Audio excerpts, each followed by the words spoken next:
네, 온라인 예배도 예배입니다. 그렇기 때문에 온라인 예배는 어떤 사람이 드립니까? 현장 예배 드릴 수 없어서 선택해서 드리는 예배가 온라인 예배죠. 그런데 온라인 예배가 아닌 현장 예배를 드릴 수 있는데 온라인 예배를 드린다면 그게 예배일까요? 예배가 무엇입니까? 나의 모든 가치가 하나님께 있다. 자꾸 예배를 하나의 의무로 생각하기 때문에 이런 질문에 대해서 해답을 찾지 못하는 게 아닌가 생각합니다. 예배가 무엇입니까? 하나님이 우리를 지으실 때 하나님의 영광을 위하여 지으셨습니다. 나의 찬송을 부르게 하려 함이라고 이사야 선지자를 통해서 우리에게 말씀해주고 있습니다. 다시 말해서 우리는 예배하기 위해 지어졌다 해도 과언이 아닌 것이죠.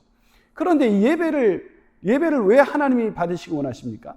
그 하나님의 영광 가운데 나갈 때 우리 마음이 세상의 그 어떤 여행지를 갔다 온 것과도 비교할 수 없는 그 벅차오른 감동과 감격과 은혜로 충만해지거든요. 여러분, 여행을 왜 가려고 합니까? 우리가 일상에서 벗어나 하나님이 지으신 아름다운 자연을 바라보면서 와 하기 위해서 가는 거 아니겠습니까? 그래서 어떤 사람은 이렇게 말해요. 한번 여행이라는 건 와 하고 감격하기 위해서 간다. 근데 하나님이 지으신 자연을 보고 와 할 때도 그렇게 감격을 하는데 아름다우신 하나님, 그 아름다운 자연을 지으신 하나님 얼마나 더 아름다우시고 거룩하시고 아름다우실까요? 그 거룩하고 아름다우신 하나님의 임재를 경험할 수 있는 게 예배입니다. 하나님이 우리를 그 예배로 초대하셨습니다. 그래서 제가 아는 어떤 분은 이 예배가 너무 좋아서 여행을 안 가요.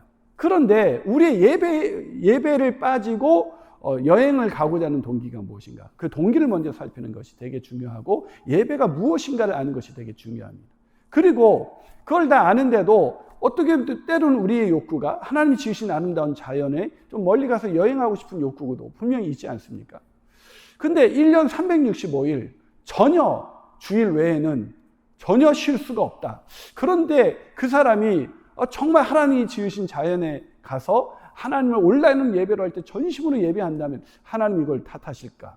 글쎄요, 전 그렇다고 생각하지 않습니다. 그러나 김남준 목사님이 쓴 그 주일 성수라는 책에서 보면 그런 게 반복하다 보면 우선순위가 이미 바뀌어져 있어서 온라인 예배냐 아니냐가 중요한 것이 아니라 이미 예배가 아닌 경우로 전락하는 경우가 굉장히 많죠. 사실 요즘 시대에는 정말 시간을 내서 어떤 때 휴가나 그럴 때 1년에 분명히 여행 갈 수 있는 시간이 있는 경우가 훨씬 더 많지 않을까. 정말 그렇지 않고 부득불 그런 사람이 너무 하나님을 온전히 예배하는 사람이 온라인 예배 드렸다 그래서 하나님 뭐라고 할 것 같지는 않아요. 그러나 내 마음에 어떤 것이 더 내 마음에 가득 차 있고 우선순위인가? 정말 나는 예배에 대해서 알고 있고 예배할 때 감격과 기쁨 가운데 나가고 있는가?